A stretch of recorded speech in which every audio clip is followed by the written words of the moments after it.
எதுக்கு இவ்வளவு கூட்டமா நிக்கிறீங்க? எல்லாரும் வெளியில போய் வெயிட் பண்ணுங்க, போங்க.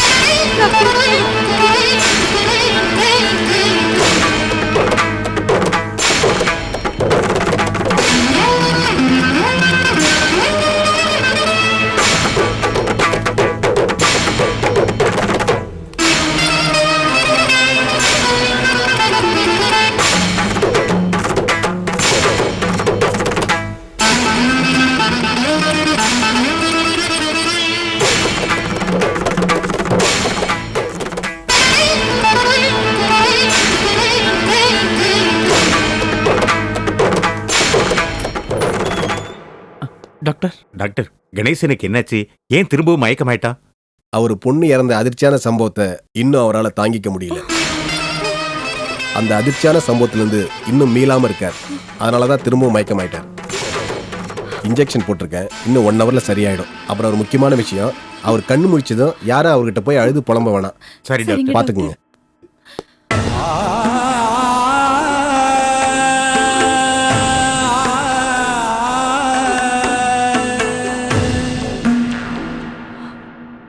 மா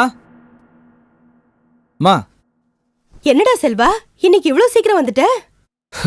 மா உங்ககிட்ட ஒரு விஷயம் சொல்லணும், அதான் சீக்கிரம் வந்தேன். அதாம்மா, நம்ம தேவிக்கு மாப்பிள்ளை பார்த்தோம்ல, மாப்பிள்ளையோட அம்மாவை பார்த்தேன். அப்படியா? என்னடா சொன்னாங்க? சரி, தேவி எங்கம்மா? அவ கடைக்கு போயிருக்காடா. இன்னைக்குதான் சொன்ன வேலையை ஒழுங்கா செஞ்சிருக்கா. சரி, மாப்பிள்ளை வீட்டுக்காரங்க என்ன சொன்னாங்க? கல்யாணத்தை வர முகூர்த்தத்திலே வச்சுக்கலாம்னு சொல்றாங்க. ஆமா, நீ இதுக்கு என்னடா சொன்ன? இதுல நான் சொல்றதுக்கு என்னமா இருக்கு? எங்க அம்மாவை கேட்டு சொல்றேன்னு சொல்லிட்டேன். சரி, நீ என்னம்மா சொல்ற? வர முகூர்த்தத்திலே கல்யாணத்தை வச்சுக்கலாம்ல? தேவியோட மனசு மாறதுக்குள்ள கல்யாணம் பண்ணிட்டோம்னா நமக்கு எந்த தொந்தரவும் இல்லை. அதான். என்னடா செல்வா இப்படி பேசுற? கல்யாணங்கிறது சாதாரண விஷயமா? அதுக்கு நிறைய செலவாகும். திடுதிப்புன்னு பண்ணிட முடியாது. அட என்னம்மா நீ, மாப்பிள்ளை வீட்டுக்காரங்க தான் வரதட்சணை எதுவும் வேண்டாம், பொண்ணை கட்டின புடவையோட அனுப்புனா போதுன்னு சொன்னாங்கல்ல, அப்புறம் என்ன? டேய், வரதட்சணை வேணான்னா வேற செலவே இல்லையா? கொஞ்சமாவது கையில பணம் வேண்டாமா? வெறும் கையில எப்படி முழம் போட முடியும்? அது மட்டும் இல்லாம இது வரைக்கும் நாம மாப்பிளைய நேர்ல பார்க்கவே இல்ல. ஏதோ மும்பைல விளம்பரப்படம் பண்ணிட்டு இருக்கிறதா சொல்றாங்க. அதுவும் என்னன்னு தெரியல. அட என்னம்மா நீ, உனக்கு எப்ப பாரு சந்தேகம் தான். அதுக்கு இல்லடா, மாப்பிளைய இது வரைக்கும் கண்ணுல காட்டலங்கிற போது ஒருவேளை மாப்பிளைக்கு ஏதாவது குறைகரை இருக்குமோன்னு எனக்கு பயமா இருக்குடா. மோ, அதெல்லாம் இருக்காதுமா. மாப்பிள்ளை தான் போட்டோல பார்த்தல, சினிமா நடிகர் மாதிரி சும்மா ஜம்முன்னு இருந்தார்ல. சரி, அதை விடு. பணத்துக்கு இப்ப என்ன செய்யறது? பணம் எல்லாம் ஒரு விஷயமே இல்லம்மா. வட்டிக்கு கடன் வாங்கியாவது தங்கச்சி கல்யாணத்தை நடத்துறேன், அது கூட நான் செய்ய மாட்டேனா? செல்வா, நீயாடா இப்படி பேசுற? நீ பேசுறத பாக்கும்போது எனக்கு ரொம்ப சந்தோஷமா இருக்குடா. உனக்கு எப்படிடா இந்த பொறுப்பெல்லாம் வந்துச்சு? மா, அது வர வேண்டிய நேரத்துக்கு கண்டிப்பா வரும். அதனால நீ எதை பத்தியும் கவலைப்படாம மாப்பிள்ளை வீட்டுக்காரங்க என்ன சொல்றாங்களோ அதுபடி கேட்டு நடந்துக்கோ. என்னம்மா சொல்ற? சரிடா, உன் தங்கச்சி கல்யாணம், நீ பார்த்து எது செஞ்சாலும் சரி. மா, பசிக்குது, சாப்பாடு எடுத்து வை. இதோ கொண்டு வரேன்பா.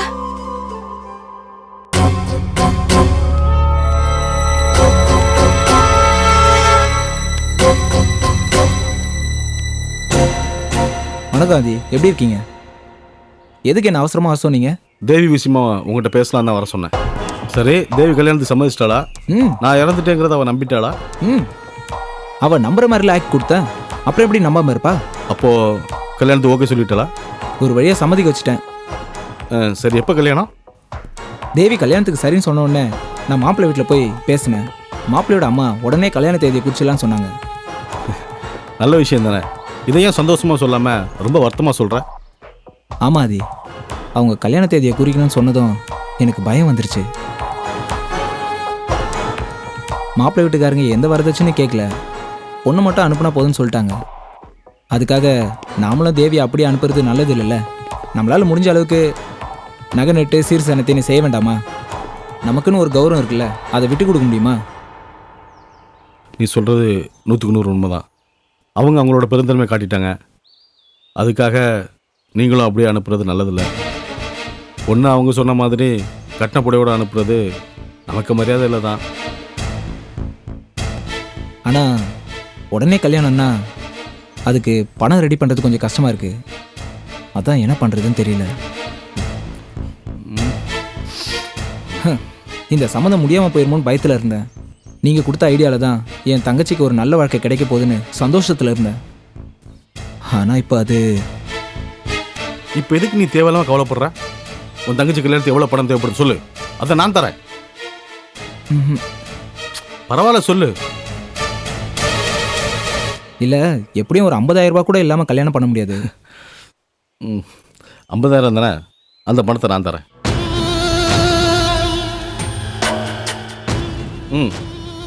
இல்லை புடி.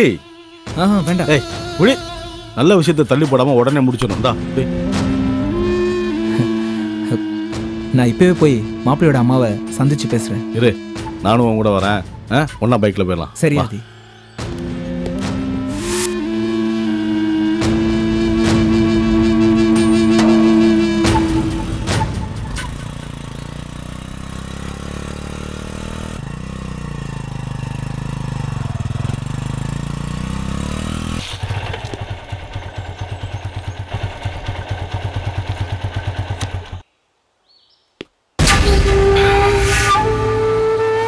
வர்ற வெள்ளிக்கிழமை நாள் நல்லா இருக்கு. அன்னைக்கு ஏதாவது கோயிலில் வச்சு நிச்சயதார்த்தத்தை வச்சுக்கலான்னு மாப்பிள்ளை வீட்டில் போய் சொல்லு. கோவில் இல்லையா? இந்த மாதிரி நல்ல காரியத்தை சாமி சன்னதியில் வச்சு பண்ணுறது தான் ரொம்ப நல்லது. உன் தங்கச்சி வாழ்க்கை நல்லா இருக்கும். அதனால தான் சொல்கிறேன். ஆதி, உங்களை என்னால் மறக்கவே முடியாது. என் தங்கச்சியோட வாழ்க்கை நல்லா இருக்கணுன்றதுக்காக நீங்கள் எவ்வளோ உதவி பண்ணியிருக்கீங்க. ரொம்ப நன்றி ஆதி. அட ரொம்ப விடு நன்றி. செல்வராஜ், சும்மா நன்றின்னு சொல்லி என்ன பெரிய மனுஷன் ஆக்கிறாத. ஓ, நான் சொன்ன மாதிரி மாப்பிள்ளை வீட்டில் போய் பேசு. ஆதி, இவ்வளோ தூரம் வந்துட்டீங்க. மாப்பிள்ளை வீட்டுக்குள்ளே வர்றதுக்கு என்ன இருக்குது? நீங்களும் கூட வாங்கல. நானும் வரணுமா? அவ்வளோதான். அப்போ அந்த தங்கச்சி கல்யாணம் நடக்காது, நின்று போய்டும். பரவாயில்லையா? ஆதி, என்ன சொல்கிறீங்க? நீங்கள் உள்ளே வர்றதுக்கும் என் தங்கச்சி கல்யாணம் நின்று போகிறதுக்கும் என்ன சம்மந்தம்? இருக்கு. ஒரு பொய் சொன்னால் அதை மறக்காமல் ஃபாலோ பண்ணும். அதுதான் இந்த ஆதியோட பாலிசி. எந்த தப்பு பண்ணாலும் சரியாக பண்ணணும். என்ன புரியலையா? உன் தங்கச்சி கல்யாணம் நல்லபடியாக முடிகிற வரைக்கும் நீயும் நானும் ஒன்றா இருக்கிறத யாருமே பார்த்துடக்கூடாது. அதையும் மீறி பார்த்துட்டாங்கன்னா தேவையில்லாமல் பிரச்சனை தான். ஆதி, நீங்கள் சொல்கிறது எதுவும் எனக்கு புரியலையே. இவ்வளோ ஞாபகப்படுத்தியாக இருக்கிறியே. நான் உயிரோட இல்லைன்னு சொல்லித்தானே உன் தங்கச்சி தேவியோட மனசை மாற்றி இந்த கல்யாணத்துக்கு சம்மதிக்க வச்ச. ஆமாங்க, ஆமாம். அப்படி இருக்கும்போது நான் உயிரோட இருக்கின்ற விஷயம் உன் தங்கச்சிக்கு தெரிஞ்சா அவள் கல்யாணத்துக்கு சம்மதிக்க மாட்டா. அதனால தான் நான் வந்தால் பிரச்சனை ஆகிடும்னு சொன்னேன். இப்போ புரியுதா? ஆமாம் ஆதி, எனக்கு மறந்தே போச்சு. சில விஷயங்களை எப்பவுமே மறக்கக்கூடாது. அதுதான் நல்லது. நீ நான் சொன்ன விஷயங்களை மறக்காமல் மாப்பிள்ளை வீட்டுக்காரன்ட்ட சொல்லிட்டு வா. நான் இங்கேயே வெயிட் பண்ணுறேன். வரேன்.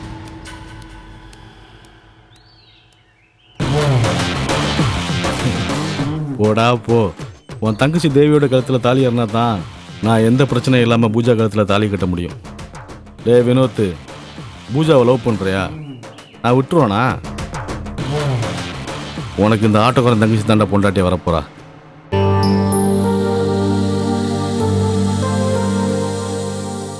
அத்தை, காஃபி. என்ன அத்தை, பேப்பர்ல என்ன ஸ்பெஷல் நியூஸ்? ஆமா, வீட்டுல நடக்கிறத பத்தியே தெரிஞ்சுக்க முடியல. அப்புறம் நாட்டுல நடக்கிறத பத்தி எதுக்கு கவலைப்படணும்? வினோத் விஷயத்துல நாம ரொம்ப ஜாக்கிரதையா இருக்கணும். வர வர வினோதுக்கு நம்மள கண்டாலே ஆக மாட்டேங்குது. ஏதாவது ஒரு விஷயத்தை ஆரம்பிச்சு நம்ம கிட்ட சண்டை போட்டுட்டே இருக்கான். அவனோட வயசு அப்படி அத்தை. அவன் நாம சொல்றத நம்பாம ஊர்ல யார் என்ன சொன்னாலும் அதை நம்பிட்டு நம்ம கிட்ட சண்டை போட்டுட்டு இருக்கான். பத்தா குறைக்க அந்த பூஜா வேற தூபம் போட்டுட்டு இருக்கா. இதை இப்படியே விடக்கூடாது வாசுகி. இவன் தான் இப்படி இருக்கான்னு பார்த்தா பிரியா அதுக்கு மேல இவனோட சேர்ந்துக்கிட்டு இவனுக்கு சப்போர்ட்டா பேசிட்டு இருக்கா. பண்ணட்டும் அத்தை. எவ்வளவு நாளைக்கு இப்படி ஆட போறாங்க? நானும் பார்க்க தானே போறேன். இந்த பூஜா வணக்கம் பாட்டி. வணக்கம். வணக்கம், வாங்க உட்காருங்க. உட்காருங்க. என்ன சாப்பிடுறீங்க? இல்லை பரவாயில்ல, இருக்கட்டும். வீட்ல எல்லாரும் எப்படி இருக்காங்க? எல்லாம் நல்லா இருக்காங்க. சொல்லுங்க, அம்மா ஏதாவது சொல்லி விட்டாங்களா? ஆமாங்க, ஒரு முக்கியமான விஷயத்த சொல்லி அமிச்சாங்க. வர வெள்ளிக்கிழமை நல்ல நாளா. அன்னைக்கே முகூர்த்தத்தை வச்சுக்கலான்னு சொல்லிட்டு வர சொன்னாங்க. வர வெள்ளிக்கிழமையா? அதுக்குள்ள என்ன அவசரம்? அவசரம்லாம் இல்லைங்க. இந்த முகூர்த்தத்தை விட்டுட்டா அப்புறம் 1 மாசத்துக்கு முகூர்த்தமே இல்லைன்னு ஐயர் சொன்னாரு. அதனால தான் வெள்ளிக்கிழமை வச்சுக்கலான்னு முடிவு பண்ணோம். என்னங்க, வர வெள்ளிக்கிழமை நிச்சயம் வைக்கிறதுல உங்களுக்கு ஏதாவது சிக்கலா?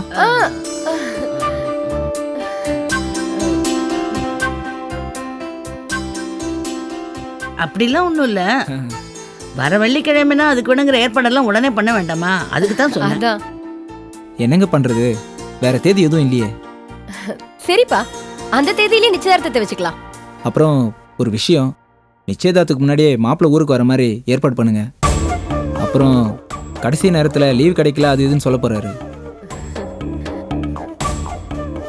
மாப்பிள்ளை ரொம்ப பிஸியா இருப்பாரு. இப்பவே அவருக்கு தகவல் கொடுத்துட்டீங்கன்னா அதுக்கேற்ற மாதிரி மாப்பிள்ளை வந்துருவாரு.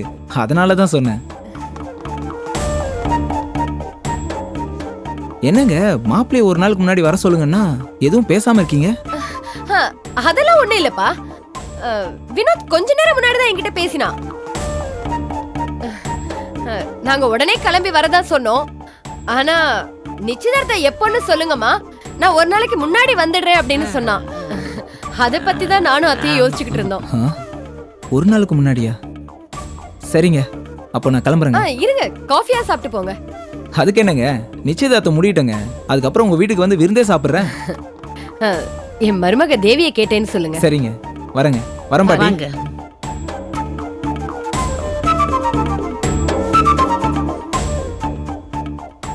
என்ன வாசுகி, வினோத் தான் வரப்போறது இல்லையே, எப்படி சமாளிக்க போறோம் பொண்ணு வீட்டுக்காரங்கள? ஏதாவது ஒரு வழி கிடைக்கும் அத்தை. இல்லைனாலும் நாம இதை சமாளிச்சுதான் ஆகணும். சமாளிப்பேன். எது எப்படியோ எல்லாம் நல்லபடியா நடந்தா சரி.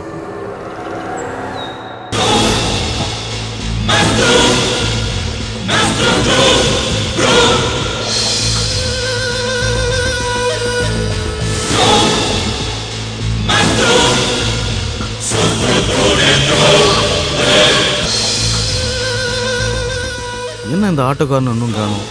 இந்த விஷயத்தை பேசுறதுக்கு இவ்வளோ நேரமா? ஒருவேளை சொதப்பிருப்பானா?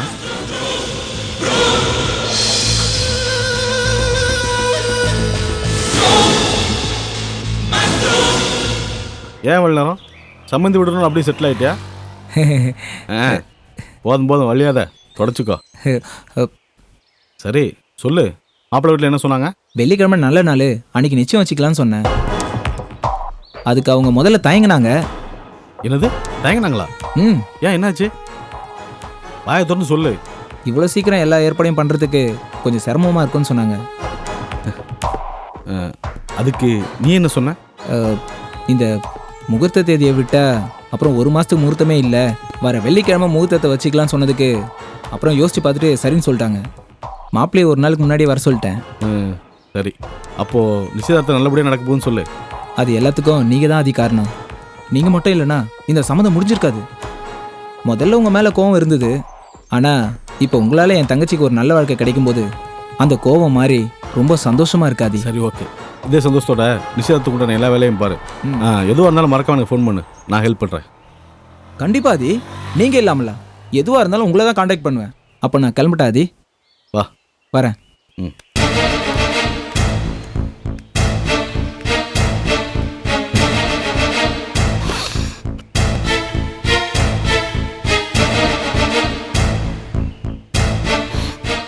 செல்வராசு, உன்னை விட எனக்கு தாண்டா இதில் அதிக சந்தோஷம். ஏன்னா எனக்கு இதில் நிறைய நல்லது நடக்க போகுதுல்ல.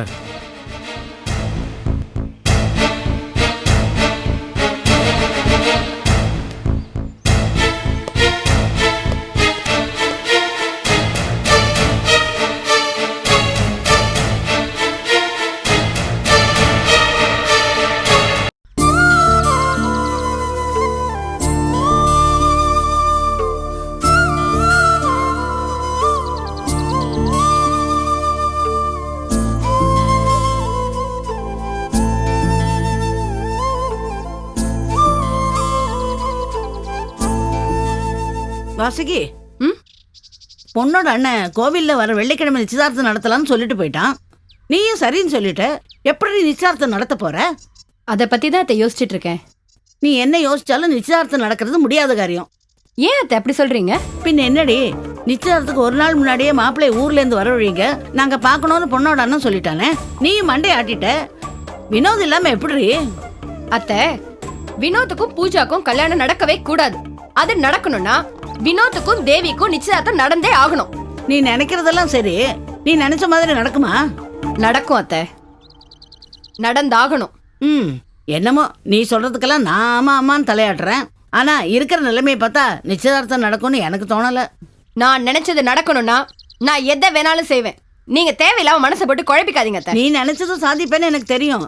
ஆனா வினோத் தேவி நிச்சயதார்த்தம் வினோதுக்கு தெரியாம நடக்கணும். அதே சமயம் அவன் இல்லாமே நடக்கணும். அந்த மாதிரி நடத்துறதுக்கு பொண்ணு வீட்டுக்காரங்க சம்மதிப்பாங்களா?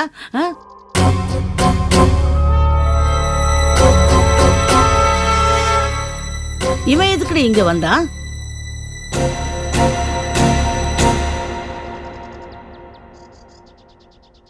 வணக்கம். நல்லா இருக்கீங்களா மேடம்? என்ன முன்வாசலில் திறந்து போட்டு பின்னால் வந்து நிற்கிறீங்க? ஏ ரவுடி பையா, இங்க எதுக்குடா வந்த? எல்லாம் நல்லதுக்கு தான். ஒன்னால நாங்க பட்ட அவமானங்கள்லாம் போதும். மரியாதையா வெளில போயிடு. மேடம், நீங்கள் ஆத்திரப்படலாம் நியாயம் இருக்குது. ஆனால் நான் எதுக்கு வந்தேன், ஏன் வந்தேன்னு தெரிஞ்சுட்டு கோவப்படுங்க. அதுதான் நம்ம 2 பேருக்குமே நல்லது. போதும், நீ எதுவுமே எனக்கு சொல்ல வேண்டாம். தயவு செஞ்சு வெளில போ. மேடம், நான் சொல்கிறத கொஞ்சம் பொறுமையாக கேளுங்க. ஒரு மண்ணும் வேண்டாம். நீ முதல்ல கிளம்பு, இல்லைன்னா நீ இந்த வீட்டுக்கு திருட வந்தேன்னு சொல்லி போலீஸ்க்கு ஃபோன் பண்ணி பிடிச்சி கொடுத்துருவோம். பாட்டிமா, அவசரப்பட்டு வார்த்தையை கொட்டாதீங்க. உங்கள் கோபம் எனக்கு புரியுது. இன்னைக்கு புரியுது, அன்னைக்கு புரிஞ்சுதா? என் மக வினோத் பூஜாவை காதலிக்கிறான், அவளை கல்யாணம் பண்ணி கூடாதுன்னு சொல்லி உன்கிட்ட ஹெல்ப் கேட்டு வந்தோம். நீ பூஜாவை மிரட்டி அவ இனிமே வினோத பார்க்க கூடாது பேசக்கூடாதுன்னு சொல்லி மிரட்ட வைன்னு சொன்னப்ப நீ என்ன செஞ்ச? என் பையனையே கடத்தி அவனை ஆள் வச்சு அடிச்சிருக்க. உன்னை பார்த்தாலே எனக்கு கோவமா வருது. Madam, past is past. பழச மறந்துட்டு என்ன நண்பனா பாருங்க. அப்பதான் நல்லது நடக்கும். என்னைய பழைய ஆதியா பாக்குறதுனால தான் இவ்வளவு தூரம் டென்ஷன் ஆகிறீங்க. டென்ஷன் ஆகாம என் பையனை அடிச்சவன் நீ. உன்னை எப்படி நான் நண்பனா பார்க்க முடியும்? மேடம், நான் உங்ககிட்ட சண்டை போட வரல. நான் வந்தது முழுக்க முழுக்க உங்க நன்மைக்கு தான். விஷயம் என்னன்னு சொல்லு. அது நன்மையா தீமையா நான் முடிவு பண்ணிக்கிறேன். நீங்க நினைக்கிற மாதிரி வினோத்துக்கு நிச்சயதார்த்தம் நடக்கணும்னா நான் சொல்றது கேட்டா போதும். கண்டிப்பா நல்லது நடக்கும். உன்கிட்ட நான் எந்த உதவியும் கேட்கவே இல்லையே. அது மட்டும் இல்லாம என் பையன் கல்யாணத்துக்கு உதவி பண்ண நீ யாரு? நான் யாருன்னு சொல்றது அப்புறம் இருக்கட்டும் மேடம். ஆனா வினோத்துக்கு தெரியாம தான் நீங்க நிச்சயதார்த்தத்துக்கு ஏற்பாடு பண்ணிருக்கீங்க. அது எனக்கு நல்லாவே தெரியும். என் மகன் நிச்சயார்த்தம் அவனுக்கு தெரியாம ஏன் நடக்கணும்? எல்லாம் அவனுக்கு தெரிஞ்சுதான் நடக்குது. வாசுகி, இவன் வரும்போதே நினைச்சேன் இவன் தேவையில்லாம குழப்புவான்னு.